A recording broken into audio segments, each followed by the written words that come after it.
नमस्कार, PM talks में आपका स्वागत। मैं प्रमोद माथुर। काफ़ी लंबे समय बाद वो आपके सामने उपस्थित हुआ हूँ और एक विचारधारा के साथ जो देश को मजबूत करने के लिए 140 करोड़ देशवासियों का सहयोग हमारे माननीय प्रधानमंत्री नरेंद्र मोदी साहब को चाहिए।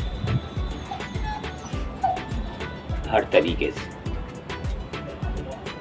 देश की सेनाएं जो सीमाओं पर लड़ रही है, अपना सर्वत्र न्यौछावर करके, जिससे आप लोग आराम से रह सकें, शांति से रह सकें, उसी को ध्यान में रखते हुए हमें माननीय प्रधानमंत्री का भी हाथ मजबूत रखना है। कल शाम को जब सीज फायर का मामला उठा तो काफ़ी लोग निराश हो गए थे देश में, लेकिन मैं आप लोगों को ये विश्वास दिलाता हूँ कि हमारे माननीय प्रधानमंत्री की राजनीतिक कुशलता, उनकी देशभक्ति, वो अपने आप में एक बहुत ही शानदार है। जब उन्होंने 2014 में दंडवत करते हुए संसद में शपथ ली थी तो उन्होंने यही कहा था कि आप निश्चिंत रहिए, कभी मेरी देशभक्ति पर और मेरी राजनीतिक कुशलता पर शक नहीं कीजिए। और ये बात सच भी है। कल लोग बात निराश हो गए थे, मेरी लोगों से बातचीत हुई, मैंने कहा कुछ ना कुछ रणनीति रही होगी। माननीय प्रधानमंत्री इस तरह से सीज फायर और उसके लिए हाँ भरने वाले नहीं हैं।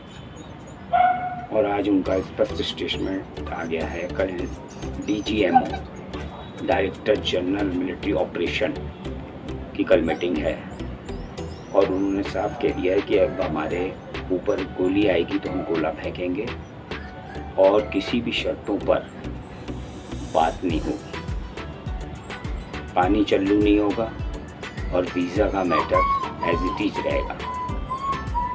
कोई शर्त नहीं मानी जाएगी और किसी तीसरे देश को इसमें इन्वॉल्व नहीं किया जाएगा। तो आप निश्चिंत रहिए, विश्वास रखिए, मोदी जी का हाथ मजबूत कीजिए, वो देश को बहुत आगे तक ले जाएंगे। और आप विश्वास बनाए रखें, भारत बहुत मजबूत स्थिति में है। कल चाइना, अमेरिका, सबका रोल देखा है हमने। चाइना स्पष्ट रूप से कूद करके आ गया, उसने साफ कह दिया कि हम पाकिस्तान के साथ हैं। तुर्की उसका साथ दे रहा है, जिस तुर्की को हमने 2023 में सहायता भेजी थी। हमने सबसे पहले उसके भूकंप बाढ़ के आया था 2023 में, हमने उसको रिलीफ भेजा सबसे पहले। उसके बाद उसका एटीट्यूड हमारे प्रति इस तरह का रहा। चाइना तो सदा से ही है।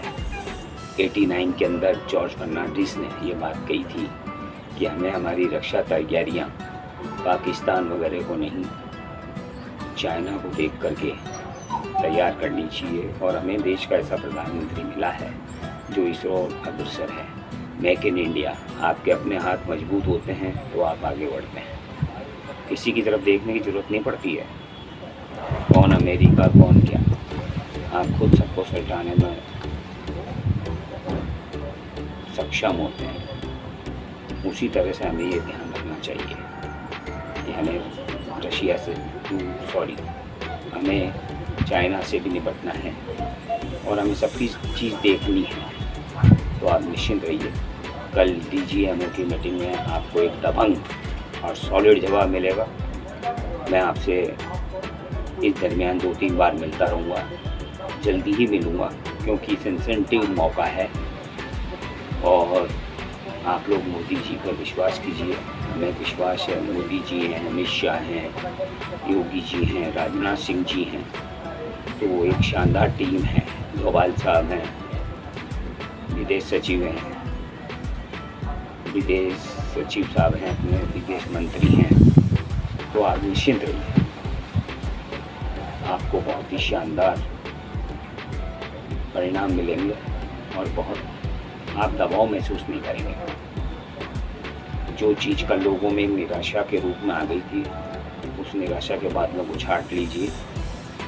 मोदी जी की हर विचार में, हर किसी न किसी नीति में कुछ ना कुछ रणनीति छुपी रहती है। तो आप निश्चित रहिए, आपको उचित परिणाम मिलेगा, मज़ा आएगा। भारत विजय होगा। आप तहे दिल से, तन मन धन से मोदी जी का साथ दीजिए। वोटिंग में तो इस बार थोड़ी सी जनता कमज़ोर पड़ गई थी।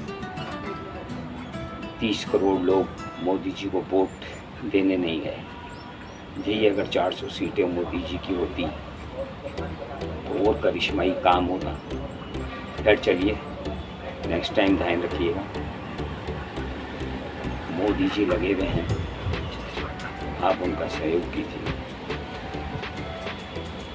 और देश के उन नौजवानों का, देश के उन बहादुर जवानों का जो बॉर्डर पे अपना सर्वोच्च न्यौछावर करने के लिए तैयार है, आप लोग सुख चैन से रह सकें इसके लिए। तो उनके लिए भी दुआएं कीजिए। वो भी किसी के बेटे हैं, उनका भी ध्यान रखिए। वो अपना सर्वत्र लुटा करके आप लोग यहाँ पर चैन से रह सकें। वो अपनी जान की चिंता करे बिगड़ हंसते हंसते बॉर्डर पर लड़ने गए हैं। तो उनके लिए भी दुआएं करें। इन्हीं शब्दों के साथ मैं आपके सामने बाद में फिर उपस्थित होऊंगा। भारत माता की जय। वंदे मातरम। जय हिंद।